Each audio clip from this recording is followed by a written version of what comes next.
నొప్పి మాయం సర్జరీ దూరం ఆపరేషన్ లేకుండా మోకాళ్ల నొప్పులకు ఆధునిక చికిత్స ప్రాణ పెయిన్ క్లినిక్.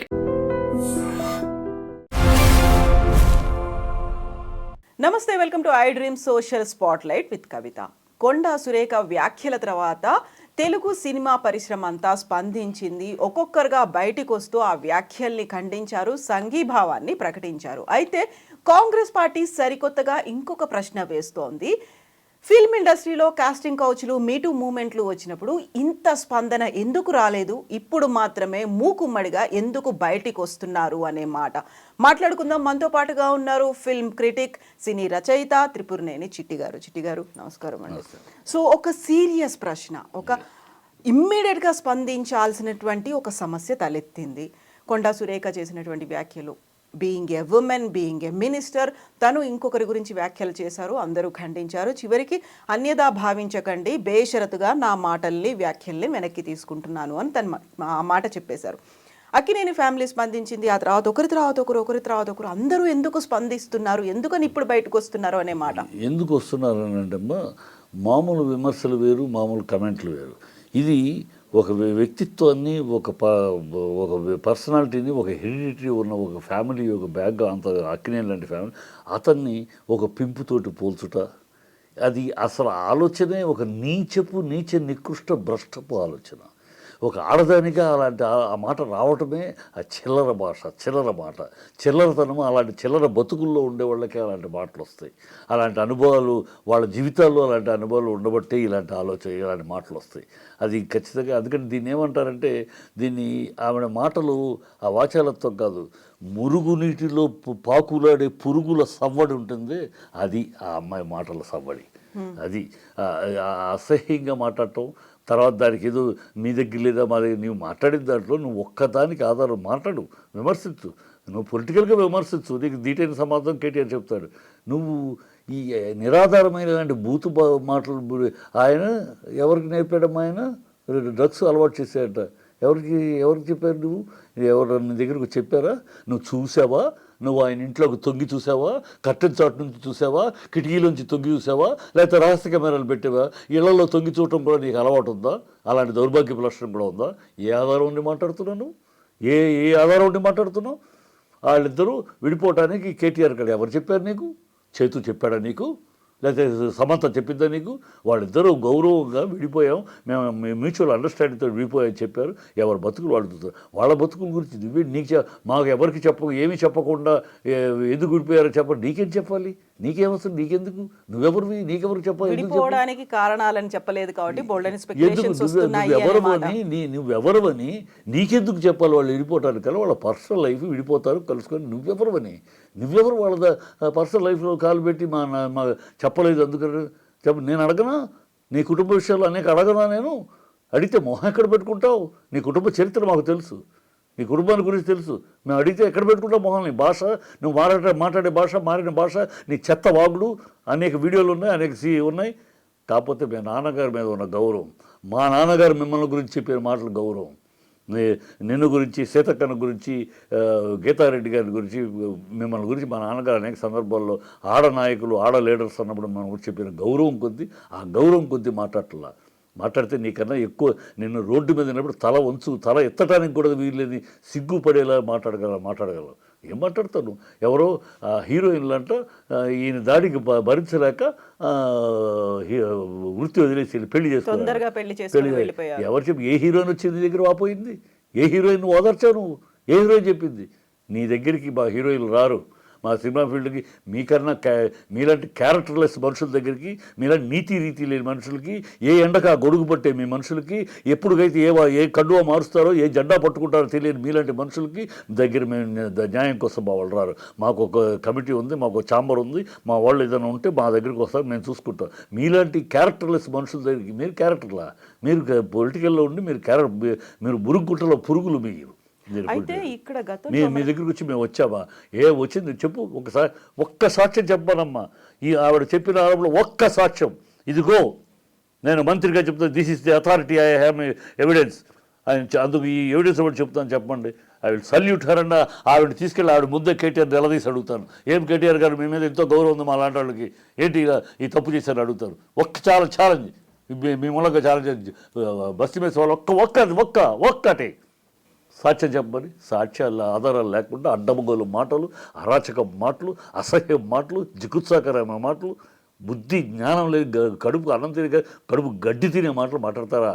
మాట్లాడి మళ్ళీ మీ అప్పుడు ఎందుకు రాలేదు, ఇప్పుడు అప్పుడు ఎందుకు స్పందించలేదు అనే మాట. కాస్టింగ్ కౌచ్ మూమెంట్ అనేది వచ్చింది, మీటూ మూమెంట్ అనేది వచ్చింది. ఇవన్నీ వచ్చిన తర్వాత కాంప్రమైజ్లు, అడ్జస్ట్మెంట్లు అడుగుతున్నారని అందరూ వచ్చి అన్ని సమస్యలు చెప్తున్నట్టు తర్వాత ఈ మధ్య కాలంలో వినిపించినటువంటి రీసెంట్ కేసుల తర్వాత కూడా ఇంత యూనిటీ అనేది ఫిల్మ్ ఇండస్ట్రీలో కనిపించలేదు. ఇప్పుడు ఎందుకు బయటకు వచ్చారు? ఎప్పుడు ఉందమ్మా, ఎప్పుడు రాలే. ఇప్పుడు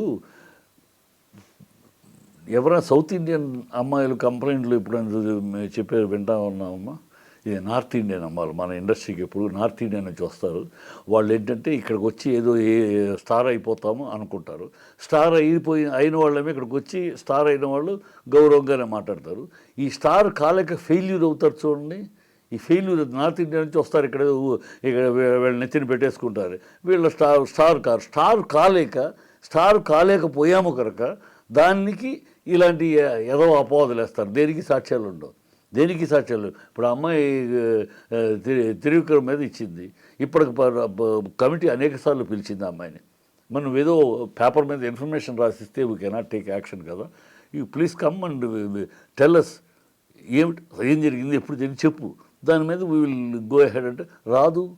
3 నెలలకు ఒకసారి ఏదో ట్విట్టర్లో అలా ఒకటి వేసేస్తుంది, మళ్ళీ మిస్సింగ్, హిట్ అండ్ రన్. మీరు మిమ్మల్ని నమ్మి మీరు రారు, కానీ మేము వెంటేసుకుని తిరగాల. రకుల్ ప్రీత్ సింగ్ అంటది ఈ అమ్మాయి. రకుల్ ప్రీత్ సింగ్ని కేటీఆర్ పిలిచాడట. రకుల్ ప్రీత్ సింగ్ అప్పుడు అమ్మాయి మీద డ్రగ్స్ ప్రాబ్లం వచ్చిన నువ్వు ఆయన ఒక president, party president, deputy chief మినిస్టర్గా ఉన్నాడు. ఎవరైనా సరే ఆ పదవిలో ఉన్న పొజిషన్లో ఉన్నారు కనుక తన కష్టాన్ని, తనకు వచ్చిన ప్రాబ్లమ్ని చెప్పుకోవడానికి వెళ్తారు. వెళితే బెడ్కి వెళ్ళిపోయినట్టే, మాట్లాడగలిగితే బిడ్డలోకి వెళ్ళిపోయినట్టే. అమ్మ సురేఖ, నువ్వు రోజుకు అనేక మొగాళ్ళని కలుస్తూ ఉంటావమ్మా. అనేక మందిని ఛాంబర్లో ఒంటరిగా మొగాడు ఉన్నప్పుడు వెళ్ళి కలిసి వస్తావు. అంటే నువ్వు వెళ్ళి పడుకుని వచ్చావని చెప్పనా అన్నాను. ఆ రోజు ఇది కన్వెన్షన్ కూల్చకపోవటానికి కారణం ఈ అమ్మాయితోటి సమంత అని అన్నావు. నేను కౌంటర్ తిరిగి అడుగుతాను, ఇవాళ రేవంత్ రెడ్డి కూల్చింది ఎవరు పంపిస్తే, ఎవరు రాలేదని కూల్చాడు? నువ్వు ఎవరిని పంపించాలని ఏర్పాటు చేసావు? ఆయన రాలేదని కూల్చాడు, ఆ కోపంతో కూల్చాడా ఇవాళ రేవంత్ రెడ్డి? నువ్వు ఆ రోజు మాట్లాడి తిరిగి నిన్నే అడిగితే ఎక్కడ పెట్టుకుంటావు మొహం? నువ్వు ఎక్కడ పెట్టుకుంటావు? నువ్వు అన్నావు కదా అమ్మాయి కోసం అని కూల్చేశాడట, అమ్మాయిని వదిలేశాడట అమ్మాయి కోసం అని కేటీఆర్. అమ్మాయి కోసం కేటీఆర్ వదిలేస్తే ఇప్పుడు అమ్మాయి రాలేదని నువ్వు కూర్చావా? ఇదేమంటే నీకు వర్తిస్తుంది కదా. నోటికి ఏమొస్తాయి, లాజిక్ ఏం మాట్లాడితే ఏమొస్తాయి, ఎదుటోళ్ళు ఎలా స్పందిస్తారు, ఏమిటి, నీతి నిజాయితీ కావాలి, నీతి రీతి కావాలి. ఊరినే రాజకీయాల్లో ఉన్నాం కనుక, ఏదో పదవుల్లో కూర్చున్నాం కనుక నోటికొచ్చిన మాట్లాడితే సజావుగా ఉండదు, గౌరవంగా ఉండదు. ఆ అమ్మాయికి తన గౌరవాన్ని ఇప్పటికైనా సరే, ఇది తన మీద వాళ్ళ నాన్నగారి మీద ఉన్న గౌరవం ఇప్పటికైనా సురేఖకు చెప్తున్నా, నువ్వు ఇప్పటికైనా బుద్ధి తెచ్చుకుని క్షమాపణ చెప్పి, ఏదో ఒక వంకరతనంగా ఏదో ఒక క్షమాపణ చెప్పేశాను అని ఓవరాల్గా అలా ఒక తప్పు అయితే వాళ్ళు బాధపడితే, ఈ ఇఫ్లు బట్టులు ఇంగ్లీష్ లాంగ్వేజ్లో ఉంటాయి, ఇఫ్ దే గాట్ హర్ట్, ఆ ఇఫ్లు బట్టులు వద్దు. నిజాయితీగా చెప్పు క్షమాపణ. ఒక సమంతకి చెప్తే సరిపోదమ్మా, నువ్వు కేటీఆర్కి చెప్పాలి. ఒక సమంతకి వాళ్ళకి చెప్తే కేటీఆర్కి చెప్పాలి. కేటీఆర్ నువ్వు రాజకీయంగా మాట్లాడేదానికి ఎవరు అడగడు. కాబట్టి నువ్వు ఏమైనా మాట్లాడు, నీ ఇష్టం. రాజకీయాలుగా దౌర్భాగ్యపు రాజకీయాలు కనుక ఎవరైనా ఏమైనా మాట్లాడు. నువ్వు పర్సనల్ అసాసినేషన్ చేసావు, క్యారెక్టర్ అసాసినేషన్ చేసావు, ఆ వ్యక్తి యొక్క పరువు ప్రతిష్టలు భంగం కలిగించావు. ఆధారాలు లేకుండా, నువ్వు ఆధారాలతోటి ఏదైనా చెప్పు, ఆధారాలు లేకుండా అర్ధరహితమైన ఆరోపణలతోటి కలిగించావు. దానికి బేషరతుగా సమాధానం చెప్పు. నీ పదవికి నిన్నెవరో పైన తోసేయకుండా, నిన్ను తీసేయాల్సిన పరిస్థితి రాకుండా, తొలగించాల్సిన అవసరం రాకుండా, నీకు బుద్ధి జ్ఞానం ఉంటే, మనిషివైతే మనిషిగా ఆలోచించు. నువ్వు నీ పదవికి స్వచ్ఛందంగా నువ్వు రాజీనామా చెయ్యి. అప్పుడు నీ గౌరవం మిగలబడుతుంది, నీ పార్టీ గౌరవం కూడా కాపాడబడుతుంది. నువ్వు స్వచ్ఛందంగా ఎవరో రేపు 10 మంది ఇది పెరుగుద్ది, నిన్ను వదిలిపెట్టు, సమాజం వదిలిపెట్టదు. ఏ ఆడపిల్ల వదిలిపెట్టు, నువ్వు ఎక్కడికి వెళ్ళినా ఆడపిల్లలు నిలదీస్తారు నిన్ను. ఎక్కడికి వెళ్ళినా సమాజం నిలదీస్తుంది, మీడియా నిలదీస్తుంది, ఎక్కడికి వెళ్ళినా ఈ ప్రశ్న నేను వెంటాడుతూనే ఉంటుంది. కనుక నేను ప్రక్షాళన చేసుకో, నీ అంతట నువ్వు స్వచ్ఛందంగా నేను చేసిన తప్పుకి పదవి నుంచి విరమిస్తున్నాను అని చెప్పు. ప్రజల్లో ఒక మార్పు వస్తుంది. పోనీ పాపం మాట్లాడింది కానీ పదవి కూడా రాజీనామా చేసింది కదా, అప్పుడు మళ్ళీ నీ మీద కాస్త సానుభూతి, నీ మీద ఉన్న దుష్ట ఇది పోతుంది. అది చెయ్యి, పార్టీకి కూడా మంచి. అదే గెంటించుకోబడతావు, కోర్టులో నిలబెట్టబడతావు, కోర్టులో పరువు పోగొట్టుకుంటావు. నీ అధినాయకుడు రాహుల్ గాంధీ లాగా సారీ చెప్పను సారీ చెప్పి 3 సార్లు చెప్పాడు, 3 సార్లు కోర్టుల దగ్గర 3 సార్లు చెప్పాడు. ఇలాంటి వాగుళ్ళు వాగే. కనుక ఆయనలాగా నేను చెప్పాను కోర్టు దగ్గరికి వెళ్ళి భంగపడకపోక బుద్ధిగా ఇప్పుడే నువ్వు క్షమాపణ చెప్పేసుకుని పదవి నుంచి రిజైన్ చేయి. మళ్ళీ భగవంతుడు మళ్ళీ అవకాశం ఇస్తాడు నీకు మంచి జీవితం గడపడానికి. యా చిట్టి గారు, ఇప్పుడు ఆర్జీవీతో పాటుగా మరికొంతమంది ప్రముఖులు సమంతకు కాదు సారీ చెప్పాల్సింది, ఇప్పుడు entire Akkineni family, entire Akkineni legacy ఉంది అక్కడ. నాగార్జునకి చెప్పాలి, నాగచైతన్యకి చెప్పాలి, వాళ్ళని కదా అంత క్రూరంగా చిత్రీకరించింది అనే ఒక మాట. ఆర్జీవీ ఏంటంటే, ఆర్జీవీ ఏదో తను చెప్పాలి, అందరూ స్పందిస్తున్నారు, నేను స్పందించకపోతే బాగోదు కనుక స్పందించినట్టు అటు ఇటు కాకుండా చెప్పాడు. అటు ఇటు కాకుండా వాళ్ళకి సారీ చెప్పాలన్నాడు. మరి ఈ అమ్మాయి అవసరం లేదంటే ఈ అమ్మాయి బాధితురాలు కాదు, ఈ అమ్మాయి తప్పు మాటలు కాదు, ఈ అమ్మాయిని వాడబోయారు అది అంటే అసలు అమ్మాయిని ఒక వస్తువు కింద మాట్లాడిన మాటలు కావు. అది అమ్మాయికి ఇలా తప్పుగా నిన్ను ఒక వస్తువు కింద మాట్లాడి వాడుకోపోయారు, అది చేయబోయారు, అందుకనే ఈయన మాట్లాడి తప్పమ్మా, నేను ఈ ఆర్గ్యుమెంట్లోకి వాళ్ళ మీద నిందలేసేటప్పుడు వాళ్ళని క్రిటిసైజ్ చేయడానికి నీ పేరు వాడుకుని నేను వాడుకుని తప్పు చేశాను అని అమ్మాయికి చెప్పాలి కదా. ఆ అమ్మాయి ఆడజీవితం. మొగాడు పింప్ అన్నాడు కనుక మొగాడు వ్యక్తిత్వం దెబ్బతింది అనేది మాట. ఆడపిల్లకి అది కాదు కదమ్మా. అసలు ఎక్కడికి వెళ్ళిపోయి జనాల్లో ఎక్కడికి పోయి ఏమో సమంత అలాంటిదేమో, సమంతను అలాగే తిరుగుద్దేమో, అలాగే తిప్పుతారేమో అనే మా బాటలో వచ్చేసి నీ సందేహం జనాల్లో ట్విట్టర్లో వస్తుంది. సమంత అలాంటిదే, ఎవడో వీడు చూసినట్టు. అంటే ఒక హీరోయిన్ అంటే పడక గదులుకి తిరిగేదా హీరోయిన్ అందుకే హీరోయిన్ అలా రారమ్మా, అలా కారు హీరోయిన్లు, అలా కారు. ఒక్కొక్క వాళ్ళు ఎన్నో కష్టపడితే ఎంతో టాలెంట్ చూపించుకుంటే అలనాటి సావిత్రి కాడి నుంచి, అలాంటి భానుమతి కాడి నుంచి, అలాంటి వాణిశ్రీ కాడి నుంచి చేసి ఎంతోమంది ఉన్నారమ్మా. వీళ్ళందరూ పడుకుని వచ్చారు. నేను సౌందర్యం ఇంట్రడ్యూస్ చేశాను. సౌందర్య బెడ్ మీద పడుకుని హీరోయిన్ అయిందా? నా బిడ్డలాగా తిరిగింది. సో అలాగే చూసుకున్నాం, ఇండస్ట్రీ మొత్తం అలాగే చూసుకున్నారు. అమ్మాయి అలాగే బెడ్ మీద పడుకుని హీరోయిన్ అయిందా? హీరోయిన్లు అలా బెడ్ మీద పడుకునే వాళ్ళు హీరోయిన్లు ఎవరు? అలా అవకాశాలు. నేను హీరోయిన్ సెలెక్ట్ చేయాలంటే నా బెడ్ మీదకి వస్తుందా అని ఆలోచించనమ్మా. నేనే కదా ఈ డైరెక్టర్ నా బెడ్ మీదకి వస్తాయి అమ్మాయి అని ఆలోచించను. నా ఇమాజినేషన్కి నేను ఊహించుకున్న నా పాత్రకి సూటబుల్ అవుద్దా, ఈ ఫేసు ఈ స్ట్రక్చర్ సూటబుల్ అవుద్దా, అది ఆలోచిస్తాడమ్మా ఒక డైరెక్టర్ అనేవాడు, అది ఆలోచిస్తాడమ్మా ఒక ప్రొడ్యూసర్ అనేవాడు, అది ఆలోచిస్తాడమ్మా ఒక హీరోని నా పక్కన అమ్మాయి ఎలా ఉంటుంది. అంతేకాని నా బెడ్కి వస్తుందా అవన్నీ అంటే లేదా అనద్దు మీరు. అంటే లేదా అసలు లేదంటారా? నో, ఉంటుంది. ఉన్నాయనే కంప్లైంట్లు ఇవన్నీ వచ్చాయి కదా అని ఉంటాయి. ఎప్పుడు ఉంటాయి అంటే అమ్మా ట్రావెల్ చేస్తున్నప్పుడు మగ ఆడ ఒకళ్ళు ఇష్టపడ్డప్పుడు జరుగుతాయి. అది ఎక్కడైనా జరుగుతాయి, ఎప్పుడైనా జరుగుతాయి. దానికి కెరియర్కి సంబంధం లేదు, దానికి అవకాశానికి సంబంధం లేదు. అవకాశానికి బెడ్ మీద పడుకుంటే అవకాశం ఇస్తామా అనేది ఒక పిచ్చి మాట, పిచ్చి రూమర్. అది తప్పు. ఎక్కడో ఈ జూనియర్ ఆర్టిస్టులు, కంపెనీ ఆర్టిస్టులు, ఈ కో డైరెక్టర్లు, ఈ కోఆర్డినేటర్లు ఉంటారమ్మా. వాళ్ళ లెవెల్లో ఏవి జరుగుతూ ఉంటాయి. వాళ్ళ లెవెల్లో మామూలుగా ఏదో మాట్లాడుతారు, వీళ్ళు దానికి ఇష్టపడేవాళ్ళు అవి జరుగుతూ ఉంటాయి. తప్పితే దానికి ఈ పొజిషన్స్కి డిమాండ్ అండ్ కమాండ్ దేనికి లింక్ లేదు. అయితే చిట్టి గారు, ఇప్పుడు గతంలో వచ్చినటువంటి ఇలాంటి కేసులు, కంప్లైంట్లు, వీటన్నిటి తర్వాత ఇప్పుడు మళ్ళీ ఈ కొండా సురేఖ వ్యాఖ్యల నేపథ్యంలో వాటన్నిటిని తవ్వి తీసి బయటికి తీసుకొస్తున్న వాళ్ళ సంఖ్య పెరుగుతోంది. ఎట్ ద సేమ్ టైం ఆ కేసులు వచ్చినప్పుడు కూడా ఫిల్మ్ ఇండస్ట్రీ పెద్దలు కావచ్చు, ఫిల్మ్ ఇండస్ట్రీకి చెందినటువంటి ఫ్యామిలీస్ చెందిన వాళ్ళు, వీళ్ళందరూ ఇలాగే స్పందిస్తారా? ఇంత యూనిటీ చూపించి బాధితుల పక్షాన నిలబడతారా? ఖచ్చితంగా బాధితుల పక్షాన అంటే రాజకీయ సంబంధం లేకపోతే మా సినిమా వాళ్ళు సినిమా వరకు వాళ్ళని రాజకీయ ప్రమేయం ఎక్కువ అవుతుంది ఇక్కడ పెద్దానికి. రాజకీయ ప్రమేయం లేనంతకాలం మాకు ఇన్ని సంవత్సరాలు అనేక సమస్యలు వచ్చింది, సమస్యలు తీర్చుకుంటూ వెళ్ళాం. ఇండస్ట్రీ 70 ఏళ్ళ ప్రయాణం చేసింది, అనేక మంచి జరిగినాయి, చెడు జరిగినాయి. ఇవన్నీ సార్లు ఈ రాజకీయ ప్రమేయం వచ్చినాక ఈ దౌర్భాగ్యం. రాజకీయ ప్రమేయం వచ్చినాక ఈ రాజకీయ పార్టీలకి అసలు హక్కే లేదు. పర్టికులర్ కాంగ్రెస్ డిఎన్ఏ అసలు ఈ మాటలు అరిగే నైతిక హక్కు లేదు.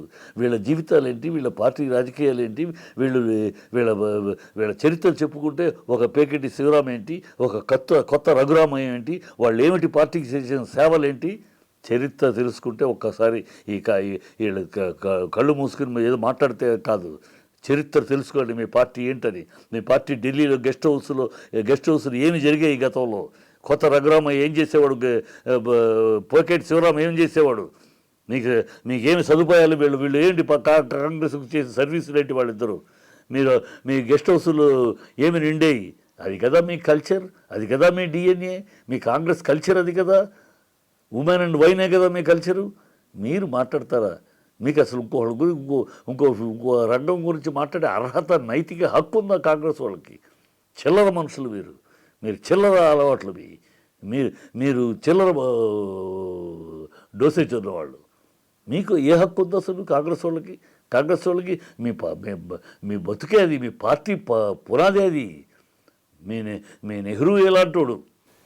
ఇప్పుడు చిట్టి గారు, ఈ వ్యాఖ్యలు వచ్చిన తర్వాత అమలా అక్కినేని, రాహుల్ గాంధీని ట్యాగ్ చేస్తూ మీరు చర్యలు తీసుకోండి, అసలు ఏం జరుగుతోందో మీకు తెలుస్తోందా అనేది తను వ్యాఖ్యానించారు, అక్కడ కంప్లైంట్ చేశారు. దాని మీద కాంగ్రెస్ పెద్దలు కూడా స్పందించారు. At the same time film ఇండస్ట్రీకి చెందిన వాళ్ళు ఇంతమంది రెస్పాండ్ అవుతున్నారు.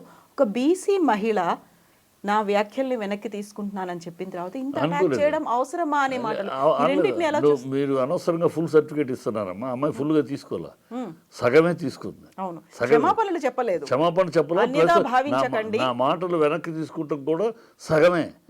పూర్తిగా ఒక మాట అనేసేసి దేంట్లో అక్క మొగుడు మాత్రం నేను క్షమాపణ చెప్తాను, బావ అనేదాన్ని చెప్పనంటే కాదు కదా. నువ్వు చెప్పిన వాక్యం ఒక ఫ్రేజ్లో చెప్పావు మొత్తం, ఆ మొత్తాన్ని వెనక్కి తీసుకుంటున్నానంటే అది క్షమాపణ. అది నువ్వు అర్థం చేసుకుని బుద్ధి తెచ్చుకున్నావని అర్థం. దాంట్లో ఒక వాక్యం అంటాను, ఒక వాక్యము కాదు అంటానంటే అది కాదు. You are playing still, you don't realise what you have done, you don't realise what sin you have done, what idiotic thing you have done, what rotten you spoke, you don't realise. So అదే అందుకని తప్పదు, కోర్టుకి వెళ్ళి ఆయన already Nagarjuna వేశాడు. ఎందుకు వేస్తాడు? నువ్వు క్షమాపణ పరిపూర్ణంగా చెప్పుంటే ఆయన వేయడు. నాగార్జున అసలు ఎప్పుడూ పట్టించుకోడు. నాగార్జున ఈ రాజకీయ కమెంట్లను ఎప్పుడు కూడా ఆయన పట్టించుకోడు. ఆయన బీజేపీకి తిరిగినప్పుడు కూడా, బీజేపీలో మోడీ గారితో వాళ్ళతోటి బాగా చనువుగా తిరిగినప్పుడు కూడా రాజకీయ కమెంట్లు వచ్చేప్పుడు ఆయన మాట్లాడు, రాజకీయ వాళ్ళు ఏదో మాట్లాడతారు, మనకెందుకు, let us not waste our time on reacting అని అంటాడు. ఇవాళ ఎందుకు రియాక్ట్ అయ్యాడంటే, అందరూ ఇంత డైరెక్ట్గా పింపు ఒక హీనమైన పోల్చినప్పుడు మనం రియాక్ట్ అవ్వకపోతే ఎట్లా? అది వేరేగా అయితే దీన్ని కూడా హే అనేవాడు. ఈ మాట అన్నప్పుడు తను కూడా తప్పు. ఈ మాట అన్నప్పుడు కూడా మనం మాట్లాడకపోతే, వాళ్ళకి రెస్పాన్స్ ఇవ్వకపోతే ఇట్స్ నాట్ కరెక్ట్ కాదని రివర్స్ అయ్యాడు. ఇప్పుడు వేసాడు, ఆల్రెడీ కేసు కంప్లైంట్ వేసాడు. ఇప్పుడు రేపు కేటీఆర్ కూడా టైం ఇచ్చాడు, ఇవాళతో టైం అయిపోతుంది, రేపు కేటీఆర్ వేస్తాడు. ఇద్దరు వేసిన దాకా అప్పుడు నువ్వు క్షమాపణ చెప్పు, వెనక్కి తీసుకుంటా అంటే ప్రయోజనం లేదు. నువ్వు కోర్టు బోన్లో నిలబడాల్సి వస్తుంది. నీ ఇంత బతుకు బతికి నువ్వు ఒక మినిస్టర్గా రిజైన్ చేసి కోర్టులో నిలబడాల్సి వస్తుంది, లేదా కోర్టులో శిక్ష పడినా రిజైన్ చేయాల్సి వస్తుంది. అందుకని నేను ఇవన్నీ, ఈ ఉపద్రవాల్ని, ఈ అవమానాలని, ఈ అసహ్యకరమైన సన్నివేశాలను ఫేస్ చేయకుండా ఉండాలంటే స్వచ్ఛందంగా రిజైన్ చేయి. స్వచ్ఛందంగా రిజైన్ చేసి, ఇఫ్ నాట్ మై ఇంటెన్షన్, నేను ఇంటెన్షనల్గా అనలేదు, బై మిస్టేక్ నోరు జారిద్దాను, లేదా అనుకోకుండా అనేసాను, ఏదో తొందరపడి మాట్లాడేశాను, I will take back the total scenario of that అని అన్నాం అనుకో, ఎస్ మేము చెప్తాం వెనక్కి తీసుకోమని. మలాటలో చెప్తే ఎందుకు అయిపోయింది కదా అమ్మాయి, వన్స్ ఫర్ ఆల్ అన్నీ వెనక్కి తీసుకున్నా, ఇక మనం ఇంకా ఆడపిల్లని వదిలేయండి అని అంటాం. కానీ నువ్వు అంటలేదు. ఇప్పటికీ పొగరగా మాట్లాడిన తప్పు కాదనంటే మాట్లాడతాం. నీ పార్టీ వాళ్ళు జగ్గారెడ్డి ఆవేశంలో మాట్లాడిందండి, బాధతో మాట్లాడింది. బాధేస్తే ఇలా మాట్లాడేస్తారా? నాకు బాధేసింది. కేసీఆర్ గారిని, అంత వయసు ఉన్న కేసీఆర్ గారిని రాజీవ్ గాంధీ విగ్రహ స్థాపనలో ఈ రేవంత్ రెడ్డి ఆయన ఆ సన్నాసి తన ఈ స్టాచ్యూ పెట్టుకుంటానికి చోటు ఖాళీ పెట్టాడు, అక్కడ రాజీవ్ గాంధీని పెట్టాను అంటాడు. ఆ సన్నాసి ఎవరినన్నాడు? కేసీఆర్ని. కేసీఆర్ వయసు ఎంత, కేసీఆర్ ఎక్స్పీరియన్స్ ఎంత, కేసీఆర్ ముందు నువ్వెంత తంతే గారెల బుట్టలో పడ్డట్టు వాళ్ళు వచ్చి సీఎంఐ కూర్చున్నావు. కేసీఆర్ని ఆడు సన్నాసి అంటావా? నాకు బాధేసింది. ఆ బాధతో నేను తిట్టనా అని మిమ్మల్ని నోటికి వచ్చిన మాట నేను తిట్టనా అని? నువ్వు బ్రోకర్ గడివి అని తిట్టనా? నువ్వు ఢిల్లీ వెళ్ళి కాళ్ళు పిసుకుతావని చెప్పనా? వాళ్ళ కాళ్ళు పిసికితే నువ్వు సీఎం అయ్యావని చెప్పనా? అననా? నాకు కోపం వచ్చి అంటున్నా అననా? కానీ అనం. ఎందుకనంటే మాకు కాస్త కల్చర్ ఉంది, మీకు కాస్త సంస్కారం ఉంది. ఈ మాట అనగలిగి కూడా అనట్లా. మిమ్మల్ని ఎందుకన్నాం? పిచ్చి ఆయన అంటాడు కాంగ్రెస్ అంటే వాళ్ళు ఇప్పటికీ సమర్థిస్తున్నారు. అదే కదా ఇప్పుడు బీసీ మహిళ మీద ఇంత అటాక్ చేయాల్సిన అవసరం లేదు అని. అది ఇప్పుడు బీసీ మహిళ తీసుకొచ్చారు అంటే బీసీ మహిళకి రైట్ ఉందా? బీసీ మహిళ అంటే ఒక హక్క. నువ్వేమైనా మాట్లాడు, ఎవరు పరువైనా తీసేటట్టు మాట్లాడు, అబద్ధాలు ఆధారాలు లేకుండా ఇష్టం వచ్చిన ఆరోపణలు చేయి అని బీసీ మహిళ అనగానే ఒక రైట్ హక్కేమైనా ఉందా అని? ఏంటి కులాలు తీసుకొచ్చి మతాలు తీసుకొచ్చి మత రాజకీయాలు తప్పితే కులాలు తీసుకొచ్చి చేయటం తప్పితే ఒక అమ్మాయి అనరాని మాటలు ఆధారాలు లేని అబద్ధాలు ఆరోపణలు చేసింది, అది తప్పు అన్నాక బీసీ మహిళ, ఏసీ మహిళ, ఇంకో మహిళ అనవసరం. ఎందుకు కులాలు తీసుకొస్తారు ఇక్కడ? తప్పు అన్నప్పుడు అంటే అమ్మాయి బీసీ మహిళకి రైట్ ఉందా? ఆ తప్పు మాట్లాడచ్చా? అదేమన్నా చట్టంలో ఉందా? ఏం మాట్లాడారు? పిచ్చి మాటలు. తప్పు చెప్పింది తప్పు, ఇప్పటికైనా అంగీకరించండి. పేదల ఇళ్ళు కూర్చారు, ఆ పేదల ఇళ్ళు మామూలు ఇళ్ళు కాదు రేవంత్ రెడ్డి. వాళ్ళకు రాత్రి అనక పగలనక ఎండనక వాననక కూలి నాలి చేసుకుంటూ రూపాయి మిగుల్చుకుని వాళ్ళు చెమటని రక్తాన్ని చెమటగా మార్చి సంపాదించుకుని డబ్బుతోటి కట్టుకుని ఇల్లు. వాళ్ళు ఎందుకు కట్టుకున్నారు? మీ గవర్నమెంట్ ఇచ్చిన 20 ఏళ్ల క్రితం మీ గవర్నమెంట్ ఇచ్చిన పర్మిషన్లు, ఆ పర్మిషన్లు నమ్మి మీ గవర్నమెంట్ ఇచ్చింది పర్మిషన్. వాటర్ మీరే ఇచ్చారు, డ్రైనేజ్ పర్మిషన్ మీరే ఇచ్చారు, ఎలక్ట్రిసిటీ 20 ఏళ్ల క్రితం మీ ప్రభుత్వాలు ఇచ్చింది నమ్మి కట్టుకున్నారు. జీవితం ఆ కళ, కష్టపడి ఒక పూట తిని ఒక పూట తినకుండా రూపాయి పేర్చి వాళ్ళ రక్తం మాంసాలతోటి అడుసు ఇటుకలుగా కట్టుకున్న ఇల్లు. దాన్ని కులుస్తావా? నీ పొంగిలేటిదేమో సమయం ఇస్తావా? నీ ఓవైసీ దగ్గరికి వెళ్ళడానికి కాళ్ళు వణుకుతాయా? ఇక్కడేమో పేదలను కూల్చేస్తావా? పిల్లాడు నా స్కూల్ పుస్తకాలు తీసుకుంటుంటే కూడా వదలవా? కూల్చేస్తావా? ఒక్కటి తెలుసుకోవాలి, కాంగ్రెస్ ప్రభుత్వం పేదల శోకం ఘోర శాపం ఆరిపోవని అగ్నికణం. వాళ్ళ కళ్ళమట కారే ప్రతి చుక్క రక్తపు చుక్కలై అవి మిమ్మల్ని మండి దహిస్తాయి. మీరు ఆ తప్పు వల్ల మీ పతనానికి పునాది వేసుకున్నారు. మీ పతనానికి పునాది తొలిమెట్టేసుకున్నారు రేవంత్ రెడ్డి, కాంగ్రెస్. మీరు పేదల పాలిట శాపాలుగా మారారు. అందుకనే నా పేదల్ని అంతగా హింసిస్తున్నారు.